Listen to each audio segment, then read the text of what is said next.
லீலாவும் 3 மணப்பயன்களும்.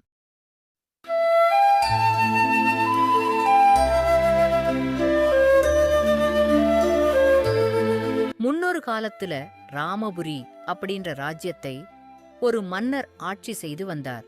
அவருக்கு 3 மகன்கள் இருந்தாங்க. முதல் பையன் பேரு அப்துல்லா, 2வது பையன் பேரு சலீம், 3வது பையன் பேரு காலித். இந்த 3 பேரும் தந்தை சொல் தட்டாத பையன்களாவும் நல்ல அறிவோடையும் திறமையோடையும் இருந்தாங்க. அமைச்சர்களே, நம்ம நாட்டுல மக்கள் எல்லாரும் எப்படி இருக்காங்க, என்னெல்லாம் நடக்குதுன்னு சொல்லுங்க.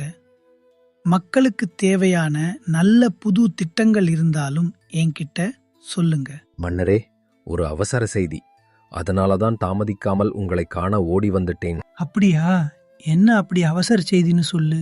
மன்னரே, உங்கள் நெருங்கிய நண்பனான ஜெய்புர மன்னர் இப்போ உடல்நிலை ரொம்ப மோசமான நிலைமையில இருக்காரு. அவர் எந்த உணவும் சாப்பிடவே மாட்டேன்னு சொல்லி உங்களை உடனடியா பார்க்கணும் சொல்லியிருக்காரு மன்னரே. ஐயோ, என் நண்பன் உடல்நிலை இவ்வளவு மோசமாயிருக்கா? நான் உடனடியா கிளம்பி அவனை வந்து பார்க்கறேன்னு போய் தகவல் சொல்லுங்க.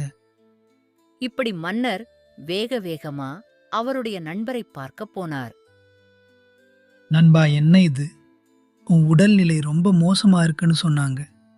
நீ சாப்பிட உணவு எதுவும் எடுத்துக்கலையாமே, என்ன ஆச்சு நண்பா? நண்பா, எனக்கு ஏதோ தீராத நோய் வந்திருக்கு. நான் கூடிய சீக்கிரமே சாக போறேன். அதனால நீ எனக்கு ஒரு உதவி பண்ணணும்.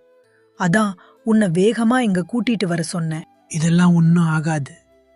நம்ம வெளிநாடுகள்ல இருந்து நல்ல புகழ்பெற்ற மருத்துவர்களை வர சொல்லி உன்னுடைய நோய்க்கு மருந்து கண்டுபிடிக்கலாம்.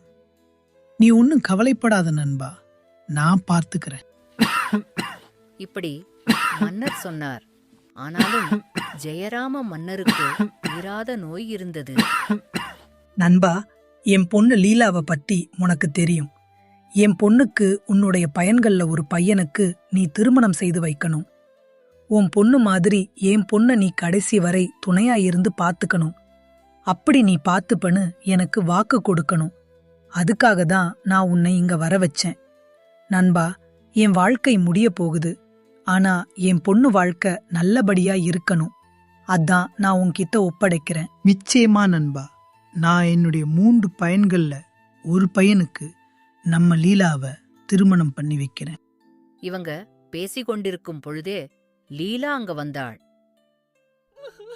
தன் அப்பாவோட உடல்நிலை ரொம்ப மோசமா இருக்கிறத பார்த்து லீலா ரொம்பவே வருத்தப்பட்டாள்.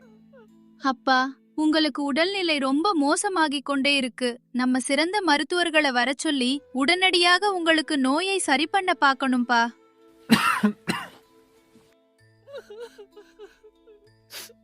லீலா, அப்பாக்கு ஏதோ தீராத நோய் வந்திருக்குமா? நான் எவ்வளவு நாள் இருப்பேன்னு சொல்ல முடியாது. அதனாலதான் என் நண்பனான இவனை வர சொல்லியிருக்கேன். என் நண்பன் கிட்ட உன்னை ஒப்படைக்கிறேன்.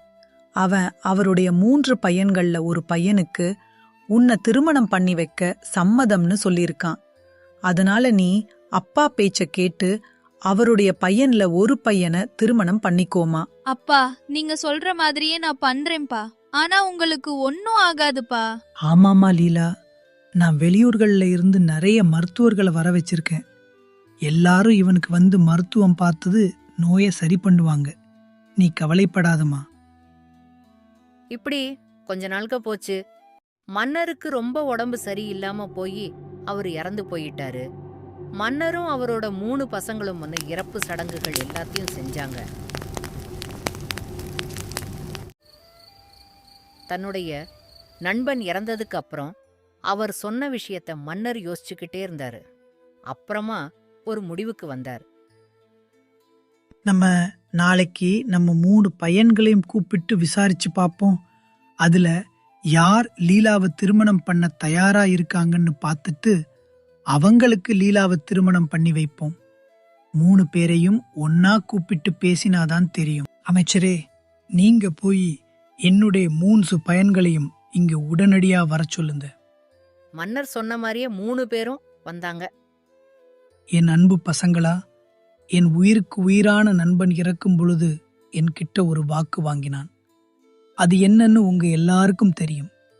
இப்போ உங்க 3 பேர்ல யார் லீலாவை திருமணம் பண்ண ஆசைப்படுறீங்கன்னு தெரிஞ்சா அவங்களுக்கு அவங்கள திருமணம் பண்ணி வைப்பேன். அப்துல்லா, நீ சொல்லுப்பா, உனக்கு திருமணம் பண்ணிக்க சம்மதமா? நிச்சயமாப்பா, எனக்கு லீலாவை திருமணம் பண்ணிக்க சம்மதம். லீலா எவ்வளவு பேரழகியா இருக்கா. அதனால எனக்கு லீலாவை திருமணம் பண்ணிக்கிறதில்ல எந்த பிரச்சனையும் இல்லப்பா. எனக்கு லீலாக ரொம்ப பிடிக்கும். அப்படியா? சரிப்பா. சரி சலீம், நீ சொல்லுப்பா, உனக்கு லீலாவை திருமணம் பண்ணிக்க சம்மரமா இல்ல உன் அண்ணன் அப்துல்லாவே திருமணம் பண்ணிக்கட்டுமா? இல்லப்பா, எனக்கும் லீலாவை திருமணம் பண்ணிக்க சம்மதமப்பா. லீலா நம்ம பக்கத்து ராஜ்யத்தோட ஒரே பொண்ணு. அது மட்டும் இல்லாம அழகானவளும் கூட. உங்க நண்பருடைய பொண்ணு வேறு, அதனால எனக்கு லீலாவை திருமணம் பண்ணிக்க சம்மதம்பா. அப்படியா? சரிப்பா. என்னப்பா காலிட், உனக்கு லீலாவை திருமணம் செய்ய சம்மதமா இல்ல உன்னுடைய 2 அண்ணன்கள்ல யாரையாவது ஒருத்தருக்கு நான் லீலாவை திருமணம் செய்து கொடுக்கவா? அப்பா, எனக்கும் லீலாவை ரொம்ப பிடிக்கும்பா. லீலா ரொம்ப தன்மையான, அழகான, அறிவான பொண்ணு. அது மட்டும் இல்லாமல் இப்போ அவள் அப்பாவையும் இழந்துட்டு தனியாக இருக்கா. அதனால் எனக்கு அவளை திருமணம் பண்ணிக்க சம்மதம். ஆனால் அண்ணன்களுக்கு நீங்கள் திருமணம் பண்ணி வைக்க நினச்சிங்கன்னா அதுக்கும் நான் சம்மதம் சொல்கிறேன்ப்பா. உங்கள் விருப்பம்ப்பா. நீங்கள் என்னை திருமணம் பண்ண சொன்னாலும் எனக்கு சம்மதம். இல்லை அண்ணன்களுக்கு திருமணம் பண்ணி வச்சாலும் எனக்கு சம்மதம் தான்ப்பா. இப்படி 3 பேரும் லீலாவை திருமணம் பண்ணிக்க சம்மதம் அப்படின்னு சொன்னதுனால மன்னருக்கு ஒரே குழப்பமா இருந்தது. சரி, லீலா கிட்டயே போய் கேட்போம் அப்படின்னு நினைக்கிறாரு மன்னர். மன்னர் லீலாவை பார்க்க போறாரு. லீலாவோ தன் அப்பா இறந்த துக்கத்திலேயே இருந்தாள்.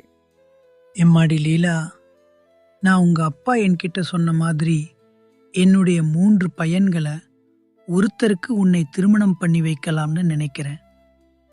உனக்கு இந்த 3 பேர்ல யாரு தன் கணவனா இருக்கணும் அப்படின்னு நினைக்கிறேன்னு சொல்லுமா. அவங்களையே நான் உனக்கு திருமணம் பண்ணி வைக்கிறேன். இல்ல மாமா, எனக்கு அப்படி எந்த விருப்பமும் இல்ல. உங்க 3 பையன்களும் நல்ல தன்மையான அறிவுள்ள இளவரசர்களா இருக்காங்க. என் அப்பா சொன்ன மாதிரி நீங்களே இதுல யார் எனக்கு சிறந்தவங்களோ அவங்கள திருமணம் பண்ணி வைங்க. எனக்கு யாராக இருந்தாலும் சம்மதம். லீலாவும் இப்படி சொன்னதுனால மன்னர் அங்கிருந்து வந்துட்டார்.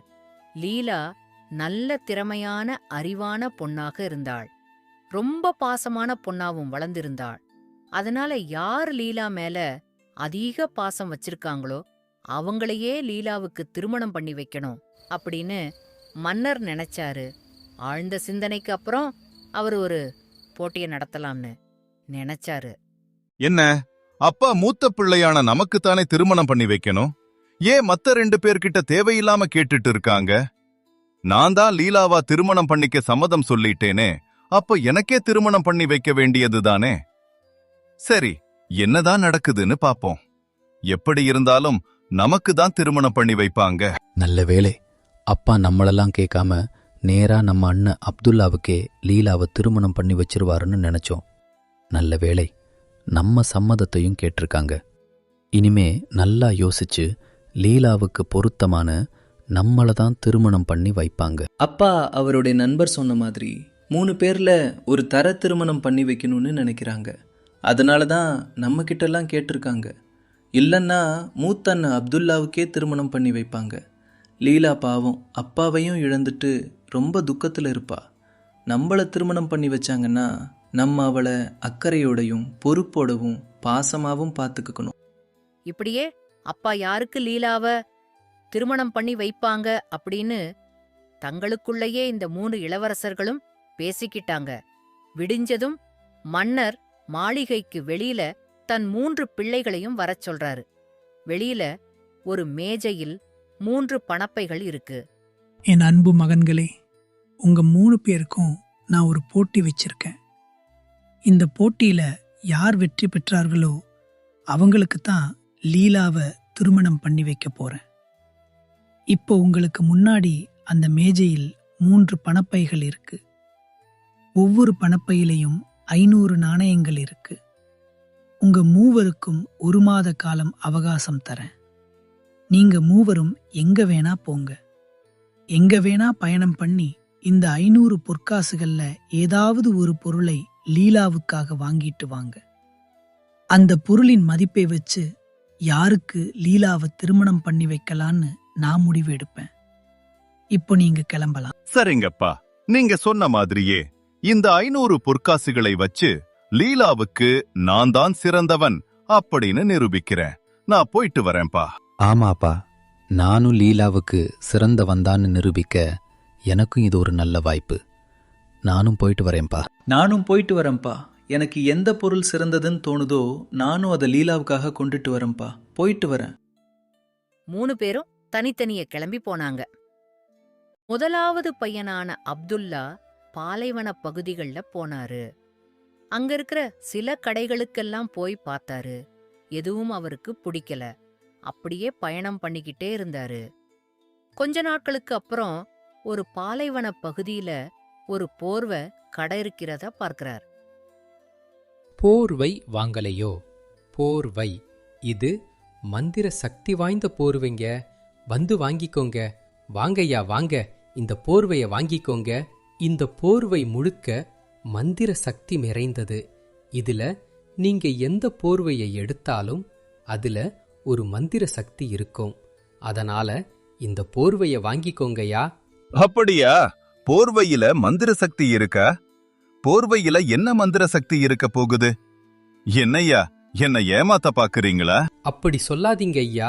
இந்த போர்வையை எடுத்து நீங்க தரையில விரிச்சு அது மேல உட்காந்துக்கிட்டு எந்த இடத்துக்கு போகணும்னு நினைக்கிறீங்களோ அந்த இடத்துக்கு உங்களை இந்த போர்வை கூட்டிட்டு போய்விடும்.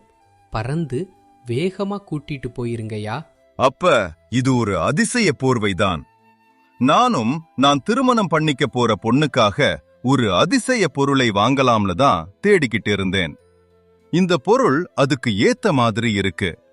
சரி, எனக்கு ஒன்னு கொடுங்க. இந்தாங்கய்யா, எடுத்துக்கோங்க. இதனுடைய விலை 500 பொற்காசுகள். அப்துல்லா அந்த போர்வைய வாங்கிட்டு திரும்பவும் ஊருக்கு கிளம்பினார். 2வது பையன் சலீமுக்கு அதிசய பொருள்கள் எல்லாம் எங்க கிடைக்கும் அப்படின்றது தெரியும். அதனால அவர் நேரா அந்த அதிசய பொருள்கள் விக்கிற கடைத்தெருவுக்கு போலான்னு நினைச்சு கொஞ்ச நாட்கள்லயே அங்க போய் சேர்ந்தாரு. கடைக்காரரே, எனக்கு இங்க நல்ல அதிசய மந்திர பொருள்கள் கிடைக்கும்னு தெரியும். அதனால தான் நான் இங்க வந்து நான் திருமணம் பண்ணிக்க போற பொண்ணுக்கு கொடுப்பதற்காக ஒரு நல்ல பொருளை வாங்க வந்தேன்.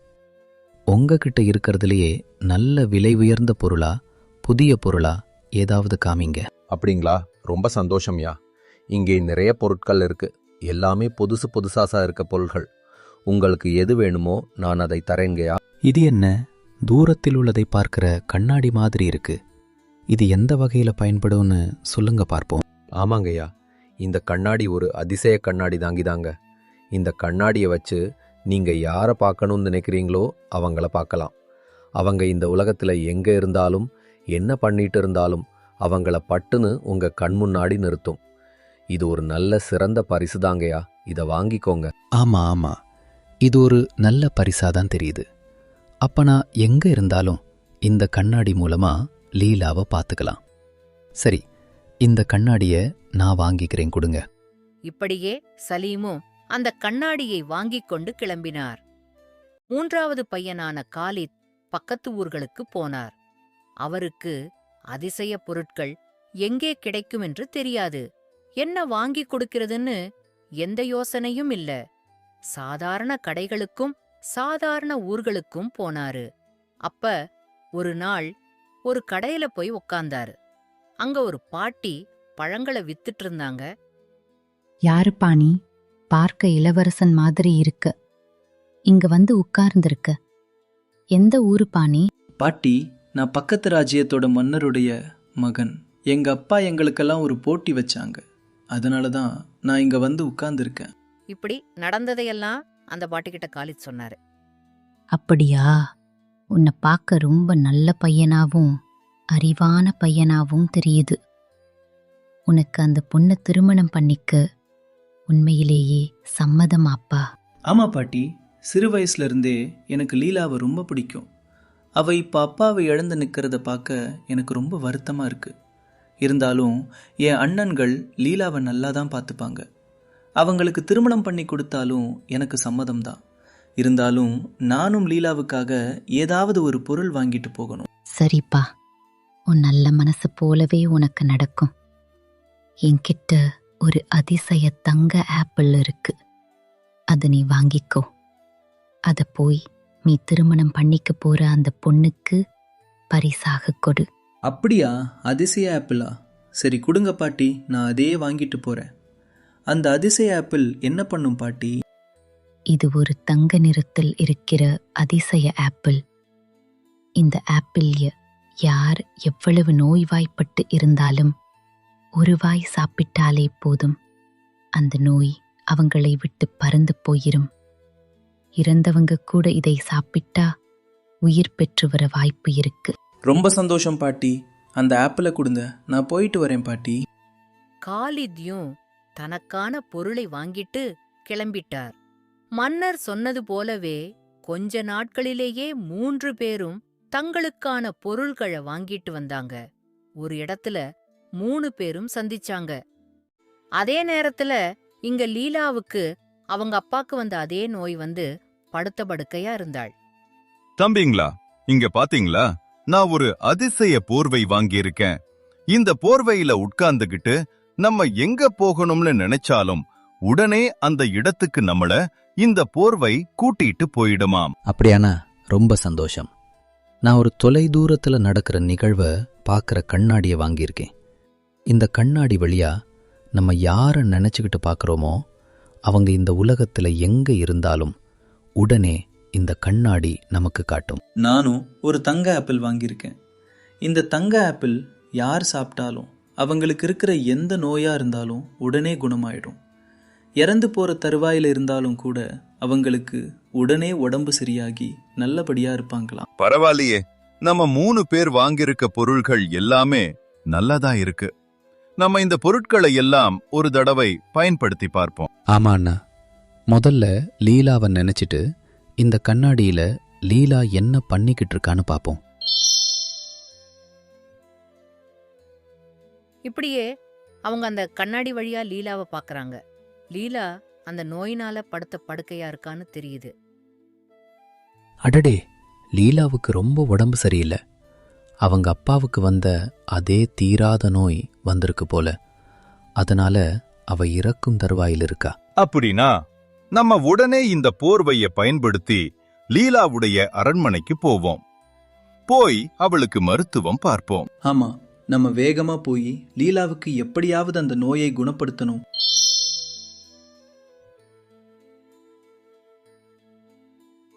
மூணு பேரும் அந்த போர்வையில ஏறி லீலாவை பார்க்க போறாங்க. லீலா, இந்த தங்க ஆப்பிள நீ ஒரு வாய் சாப்பிட்டாலே போதும், உனக்கு இருக்கிற நோய் எல்லாமே குணமாயிரும். இந்தா சாப்பிடு. அந்த தங்காப்புல ஒரு வாய் சாப்பிட்டதுமே லீலாவுக்கு குணமாயிடுச்சு. அடடே, எனக்கு பரிபூரணமா சரியாயிடுச்சு. நானும் எங்க அப்பா மாதிரியே இறந்து போயிடுவேன்னு நினைச்சேன். ஆனா நீங்க 3 பேரும் சேர்ந்து என்ன குணப்படுத்திட்டீங்க. ரொம்ப நன்றி.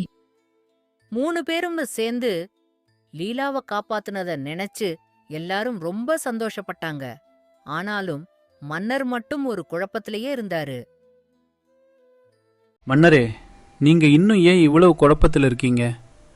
நம்ம 3 பையன்களும் சேர்ந்து லீலாவை அவளுடைய தீராத நோயிலிருந்து குணப்படுத்தி விட்டாங்க.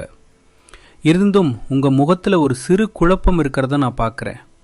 ஏன் மன்னரே? அது ஒன்றும் இல்லை அமைச்சரே. 3 பேருக்கும் 500 பொற்காசுகள் கொடுத்து நல்ல பொருள்களா லீலாவுக்கு வாங்கிட்டு வர சொன்னேன். 3 பேர் வாங்கிட்டு வந்த பொருட்களும் எந்த குறையுமே இல்லை. அதனால இப்போ யாருக்குத்தான் நான் லீலாவை திருமணம் பண்ணி கொடுக்கறதுன்னு ஒரே குழப்பமா இருக்கு. அதைத்தான் அமைச்சரே நான் யோசனை பண்ணிக்கிட்டு இருக்கேன். நீங்க சொல்றது சரிதான் மன்னரே. 3 பேருமே சிறந்த பரிசுகள் வாங்கிட்டு வந்ததுனால யாரை சொல்றதுன்னு ஒரே குழப்பமா தான் இருக்கும். ஆனாலும் எனக்கு ஒரு யோசனை இருக்கு மன்னரே. அப்படியா? அது என்ன யோசனை? சொல்லுங்க அமைச்சரே. மன்னரே, இவங்க 3 பேரும் லீலாவுக்காக பரிசுகள் வாங்கிட்டு வந்திருந்தாலும் அந்த பரிசுகள் எப்படி பயன்படும்னு தெரிஞ்சதுக்கு அப்புறம் அதை லீலாவுக்கே விட்டு கொடுக்க அவங்களுக்கு மனசு வராதுன்னு நினைக்கிறேன். அதனால யார் ஒருத்தர் இந்த பரிசுகளை லீலாவுக்கே கொடுக்கறேன்னு சொல்றாங்களோ அவங்களே லீலாவுக்கு ஏத்த மனப்பையனா இருக்கணும்னு நான் நினைக்கிறேன் மன்னரே. ஆமா அமைச்சரே, நீங்க சொல்லது உண்மைதான். இப்படிப்பட்ட அதிசய பொருள்களை அவங்க 3 பேரும் இதை ரொம்ப கஷ்டப்பட்டு வாங்கிட்டு வந்திருக்காங்க. அதனுடைய பயன் ரொம்பவே அதிகம். அதை வச்சுதான் லீலா உயிரையே இப்ப காப்பாத்திருக்காங்க.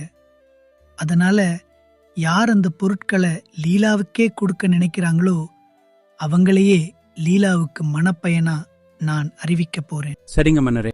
தம்பி அப்துல்லா, நீ உன்னுடைய இந்த அதிசய போர்வைய லீலாவுக்கே கொடுக்கிறாயா? இல்லப்பா, நான் இந்த பொருளை லீலாவுக்காக தான் வாங்கினேன். ஆனா அத லீலாவுக்கே கொடுத்துட்டா நான் எப்படி அவளை பார்க்கிறது? இவளுக்கு ஏதாவது ஒரு துன்பம் அப்படின்னா என்கிட்ட இந்த போர்வை இருந்தாதானே நான் வேகமாக வந்து அவளை பார்க்க முடியும். அவளுக்கே இந்த போர்வைய நான் எப்படி கொடுக்க முடியும்? எனக்கு இந்த போர்வை வேணும்பா. இத வச்சு சுலபமா எங்க வேணாலும் நான் போய் என்னுடைய எல்லா வேலைகளையும் ரொம்பவே வேகமா முடிச்சிருவேன். தம்பி சலீம், நீ உன்னுடைய இந்த தொலைதூர பார்வை கண்ணாடிய லீலாவுக்கு கொடுக்கறியா? அதெல்லாம் முடியாதுப்பா. இந்த கண்ணாடி என்கிட்ட இருந்தாதான் நான் எப்ப வேணாலும் லீலாவை பார்க்க முடியும். லீலாவுக்கு உடம்பு நல்லா இருக்கா நல்லா இல்லையா எல்லாத்தையும் நான் இது வழியாவே பார்த்துப்பேன். நான் லீலா கூடவே இருக்கணும்னு அவசியம் இல்லை. தொலைதூரத்தில் இருந்து கூட நான் லீலாவை கவனிச்சுக்குவேன். அதனால இந்த கண்ணாடி எனக்கு வேணும்பா.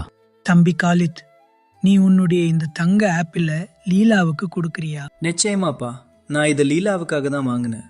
இதுல இருந்து ஒரு வாய் சாப்பிட்டதுக்கே லீலாவுடைய தீராத நோய் கூட உடனே சரியாயிடுச்சு.